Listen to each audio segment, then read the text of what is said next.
we expected it, but what do you make of it?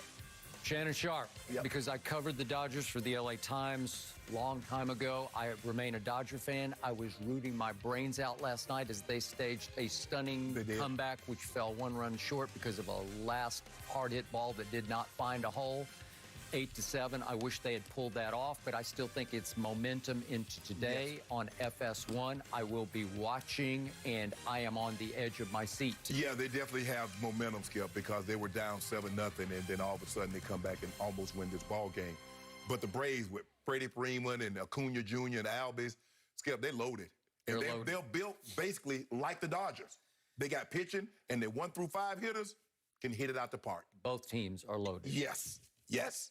What the Braves are doing to the Dodgers. The old Atlanta Braves. To everyone else all season long. This has been interesting. We will be watching. Coverage begins tonight, 5 Eastern on FS1 and the Fox Sports app. I'm rooting for the Dodgers. I'm with you, Skip.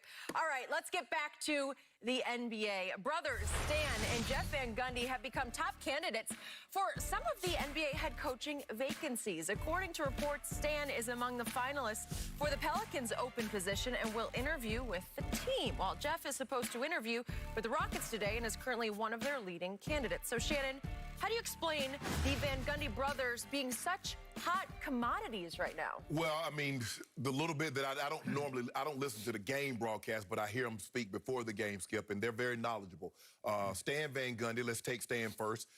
He did take the Magic to the NBA Finals. He did take the Heat to the Eastern Conference Finals before Coach Pat Riley came down and took over and ended up getting them across the finish line.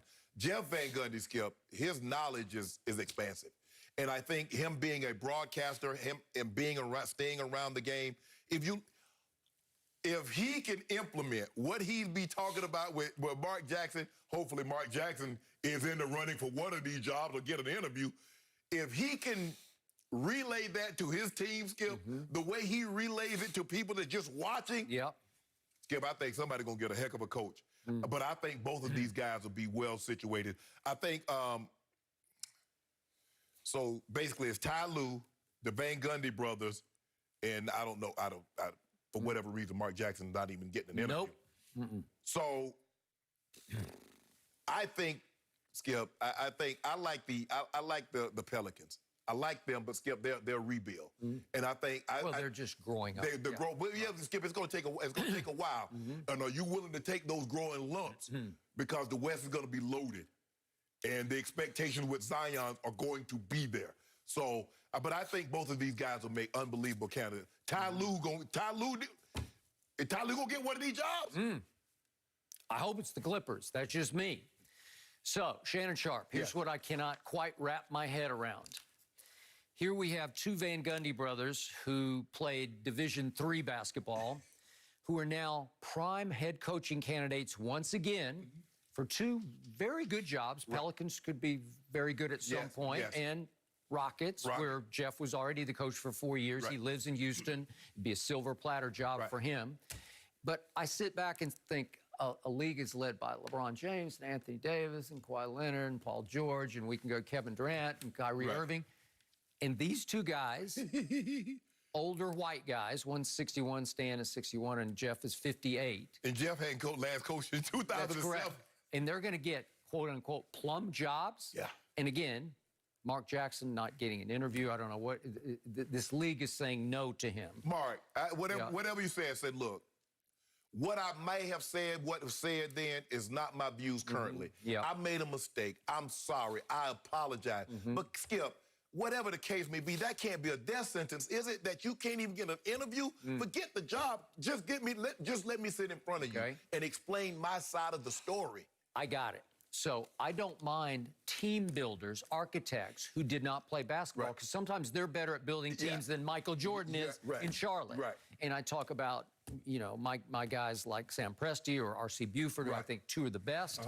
They did not play at a high level at all. They were sort of walk-on type players. And Rob Pelinka. Rob Pelinka was a player. I mean, he played it. He was on the team with the He was the five. 5'6", right? He was the 6. He was the 6 men on the board, man. David Griffin is very good, but he didn't play. He was a media intern, Right. you know, in the Right. media department Right. for the Phoenix Suns, Right. and was there for many years and sort of worked his way up the ladder. I don't mind those guys because they can have an eye for it that an ex-player does not have. Right. But when you are dealing with today's players and you're 61-year-old Stan Van Gundy or 58-year-old Jeff Van Gundy, I don't get the connection. They're both very good on TV. Jeff is extraordinary. He's got a great wit. Yeah. He makes it fun and enlightening. Yes. So I got all that. But they were both products of Pat Riley. And I have nothing but the utmost respect, but Pat put both of them on the map. Right. But if you look at their backgrounds, like Stan Van Gundy, think about this. So he plays for his dad in D3 at SUNY Brockport, that's State University of New York, up near Rochester. And then he goes to Vermont as an assistant and Carleton State College as the head coach and Canisius and Fordham and UMass Lowell. And then he goes to Wisconsin. He finally, for 1 year, becomes head coach. And Pat got to know him a little bit on the recruiting trail and said, come to New York and be an assistant. And then Jeff becomes an assistant, sort of down the same path where he's a high school coach for a while. It's like, how did they even get in the NBA in the first place? But Skip, if you think about it, look at Spoelstra. Look at the background, the road that he traveled. Look at Frank Vogel. Look at the road he traveled. And so that's seemingly how it is. But the black coaches, they got to play. If you ain't get no job, you ain't play. Because look at Ty Lue, look at Monty, Doc. Mark Jackson. For the most time, you look Casey Jones, Lenny Wilkins. You could just Bill Russell. I got it. I got it. And I'm more comfortable with that concept than this concept, especially in today's NBA. Yet here, I sat back last night and I said, seriously? Jeff could get the Rockets and Stan could get the Pelicans. I think it's pretty much odds on that they're going to get Jock Bond, I mean, you thought enough of him to let him intern, let him interview for a job. Maybe he doesn't want to be on an assistant. Maybe he wants his own gig. I understand that's a great gig with the Brooklyn Nets under Steve Nash, and you got KD, and you got Kyrie, and LeVert, and all those guys, a lot of these guys coming back. But maybe he wants his own gig. Maybe he wants to do his own thing, Skip. I don't get it either, but look. You know, if I'm those young Pelicans and you say, Stan Van Gundy's my head coach, I'm like, seriously? Well, Skip, Jeff, I mean, you think about the oldest guy is probably 24, and you got a 61-year-old and a 58-year-old. I got it. What music? What music can we play? I mean, come on, Skip. And Jeff constantly makes fun of himself on the broadcast about how much he doesn't know about social media or rap music or whatever it might be. And these guys live on social media. Yes, correct. So I don't get it, but you become a made man thanks to Pat Riley, and here you are. Sam Cassell. And to your point, and Jeff did get it was the strike year of '99. He got those Knicks to the finals. NBA finals, yes. And he was the head coach of the Knicks thanks to Pat Riley, and then the Rockets. Right. Okay? I'm going to wrap this up, guys. Former Cowboy Orlando Scandrick is joining us to talk all things Dak Prescott and his future with or without the Cowboys. That's next. No mercy.